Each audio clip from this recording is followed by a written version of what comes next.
Hi നമസ്കാരം. ഇന്നത്തെ നമ്മുടെ വിളവെടുപ്പ് കാണണ്ടേ. വഴുതിനെല്ലാം ഇതുപോലെ കായ്ച്ചാൽ ചെടിയെല്ലാം ഒടിഞ്ഞു പോവും. ഇതുപോലെ കായ്ച്ചിട്ട് വിളവെടുത്ത് കഴിഞ്ഞാൽ നമ്മൾ നന്നായിട്ട് വളം ചേർത്ത് കൊടുത്തില്ലെങ്കിൽ പിന്നെ ചെടി ശോഷിച്ചിട്ട് കായകൾ നന്നായിട്ട് ചെറുതായി പോവും.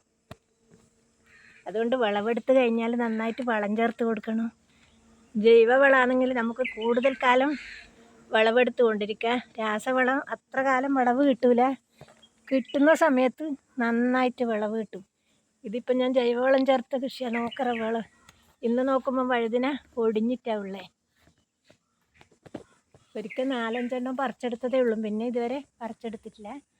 ഇപ്പോൾ പാകമായിട്ട് കുറച്ച് നിൽക്കുന്നു. നമ്മുടെ മൂപ്പത്തിയത് നോക്കിയിട്ട് വിളവെടുക്കുന്നുണ്ട്. ചെടിയാകെ വളഞ്ഞിട്ടാണ് ഉള്ളത്. വെയിറ്റ് കൊണ്ട് നമ്മൾ മുറിച്ചെടുക്കുന്നതാണ് ചെടിക്ക് ഏറ്റവും ആരോഗ്യത്തിന് നല്ലത്.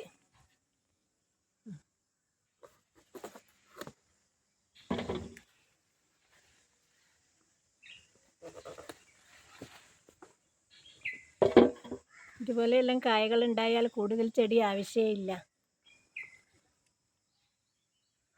4 വിളവെടുത്തിട്ടുള്ളൂ. ബാക്കിയെല്ലാം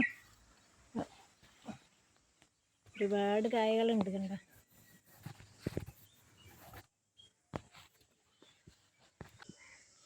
ഇത് വെണ്ടച്ചെടിയുടെ വിളവെടുപ്പ്.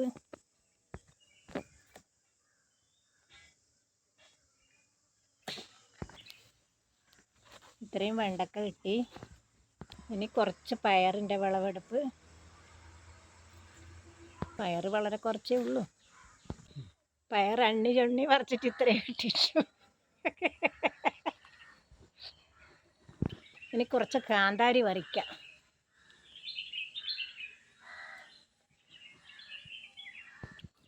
കുറച്ച് കാന്താരി പറിച്ചു. ഇനി കോവലിൻ്റെ വിളവെടുപ്പ്.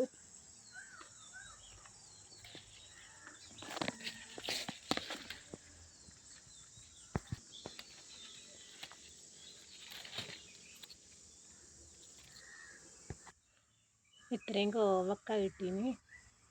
കാന്താരി, വഴുതന, വെണ്ടക്ക, ഒരു വിത്ത് വെണ്ടക്ക എടുത്തിന്. കുറച്ച് പയർ, ഇനി കുറച്ച് പച്ചമുളകും കൂടി എടുത്താൽ ഇത്രയേ ഉള്ളൂ. വേറെ ഒന്നുമില്ല. വളം കുറഞ്ഞ കാരണം ഇപ്പം വലിപ്പം കുറയുന്നുണ്ടോ പച്ചമുളക് ഉണ്ട്.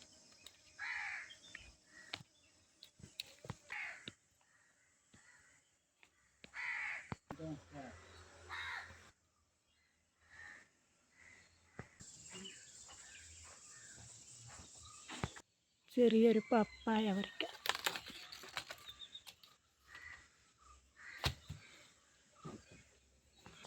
പാകമായ മൊട്ടവും പുളിയും പറിച്ചെടുക്കുക.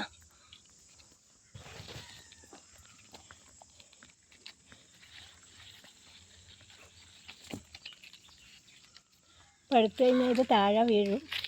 അല്ലെങ്കിൽ ഇതിൻ്റെ കളറ് മാറും. അന്നേരം നമുക്ക് പറിച്ചിട്ടെടുക്കാം.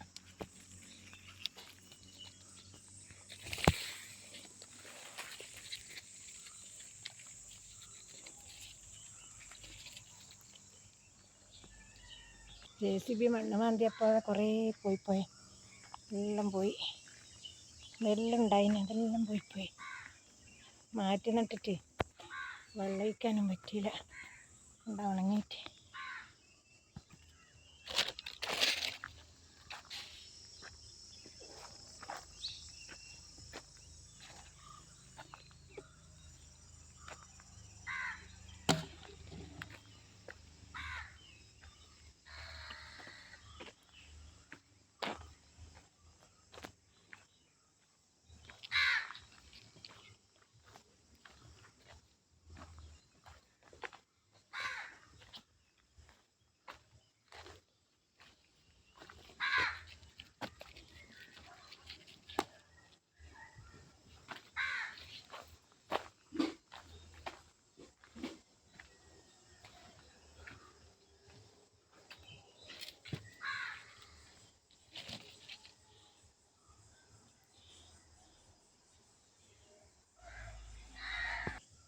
ഈ പയറിൻ്റെ എല്ലാം ബാക്കി ഭാഗം കണ്ട, തലഭാഗം കിളികൾ കൊണ്ടുപോയി. നമ്മുടെ കൊച്ചു വിളവെടുപ്പ് എല്ലാവർക്കും ഇഷ്ടപ്പെട്ടെങ്കിൽ അറിയിക്കണേ.